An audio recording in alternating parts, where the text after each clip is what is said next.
Les Pyrénées-Orientales disposent d'une offre extraordinairement variée. Côtes sableuses et rocheuses, vignobles à flanc de coteaux escarpés et hautes montagnes.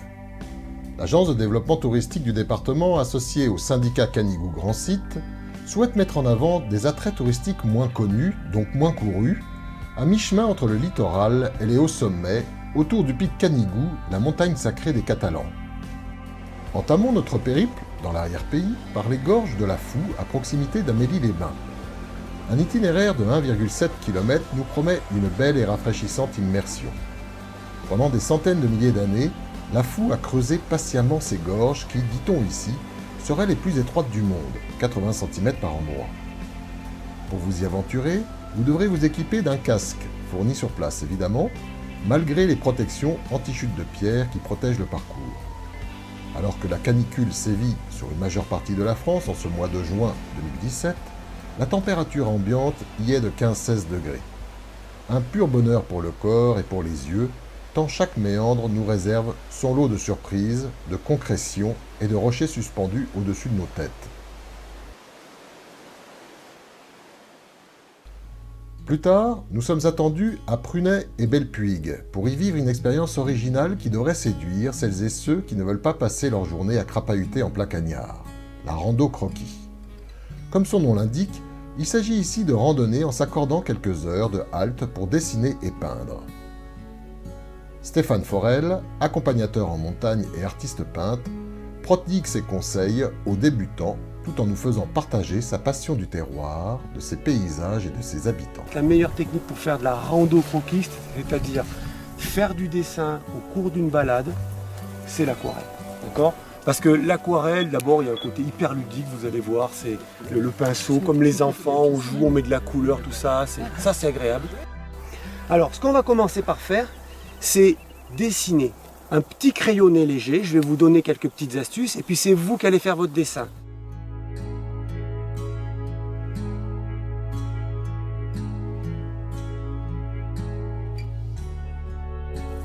L'aquarelle, c'est une peinture de lumière. Donc il faut laisser des clairs de manière à ce que la lumière du papier, le blanc, ressorte.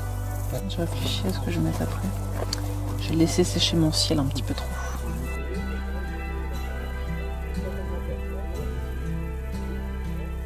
Là aujourd'hui on a fait un exercice difficile, on a fait du 10-10. 10 minutes de décrayonné, 10 minutes de peinture. C'est extrêmement difficile. En 10 minutes, vous voyez, on regarde un petit peu tout ce qui a été fait. Le lendemain, passage obligé du côté de l'Île-sur-Tête pour découvrir un paysage surprenant. Non, il ne s'agit pas d'une carrière d'extraction de marbre ou de granit, mais bien de cheminées de fées, improprement baptisées ici, les orgues d'île. Comme en Cappadoce en Turquie, les précipitations ont sculpté le Piémont au fil des siècles. Les roches solides ont protégé les plus friables, comme des chapeaux protecteurs. Les curiosités naturelles ne constituent pas les seuls centres d'intérêt des balcons du Canigou parsemés de villages pittoresques et d'édifices religieux de belle grâce. Voici quelques images du prieuré de Marcevol, localisé à mi-chemin entre Prades et l'Île-sur-Tête, avec le Canigou en ligne de mire. Ce lieu d'hébergement, saisi au lever du soleil, accueille les groupes dans un cadre enchanteur, au confort sommaire, mais où rien ne manque. À quelques kilomètres de là, nous rejoignons l'abbaye Saint-Michel de Couchat, chef-d'œuvre de l'art roman des XIe et XIIe siècles. Vouée à disparaître, elle fut finalement sauvée par celui qui s'apprêtait à la dépouiller de toutes ses richesses, le sculpteur américain George Barnard. Une partie du cloître a été reconstituée en 1955 avec les chapiteaux d'origine.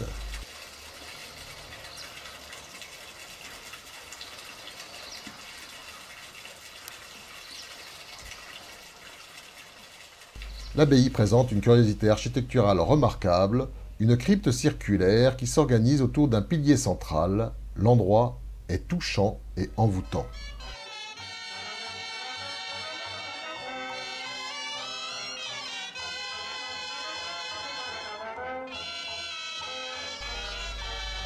Nous finirons notre journée à Vernet-les-Bains, charmante station thermale d'un millier d'âmes qui se prépare à fêter la Saint-Jean, un moment clé de la tradition catalane. La veille, les Catalans convergent par dizaines vers le sommet du Canigou pour y régénérer la flamme de l'amitié et du partage qui redescendra alors vers tous les hameaux, villes et villages de la région pour y embraser les bûchers dressés. En fin d'après-midi, les habitants se réunissent pour danser sur des musiques traditionnelles.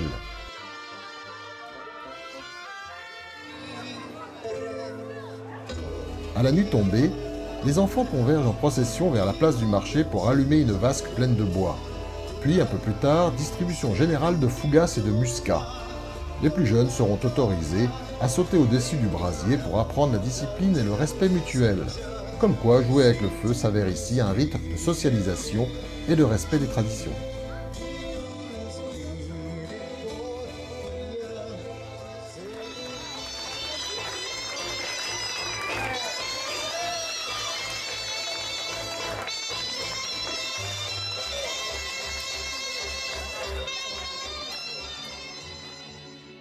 Nous conclurons notre itinéraire catalan avec le fort Libéria, remarquable citadelle édifiée sous les ordres de Vauban. Le génial ingénieur, architecte de Louis XIV, a une fois de plus imaginé ce perchoir imprenable aux confluences de la Tête et du Cadix. Il avait pensé à tout, notamment à préserver la vie des soldats assiégés. Les remparts de pierre sont surhaussés de briques, que l'on aperçoit ici, Vauban ayant constaté que les projections d'un obus tiré dans la brique causaient moins de blessures que dans la pierre. Son projet initial prévoyait la construction d'un souterrain reliant le fort au village de Villefranche de Conflans, situé 200 mètres plus bas. Il faudra attendre Napoléon III pour le voir réalisé. 700 marches à monter ou descendre selon, relient aujourd'hui encore la citadelle au Chamembourg médiéval, lui aussi fortifié sous Vauban.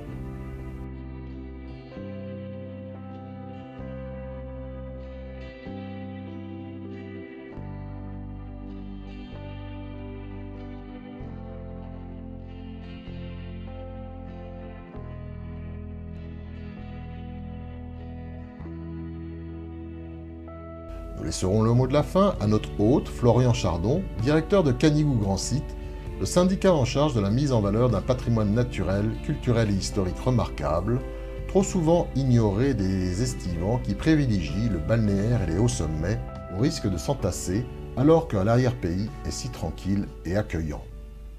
Canigou Grand Site est un regroupement de 64 communes, avec le département et l'Office national des forêts, qui a pour mission et rôle de faire la gestion, préservation et valorisation du massif du Canigou.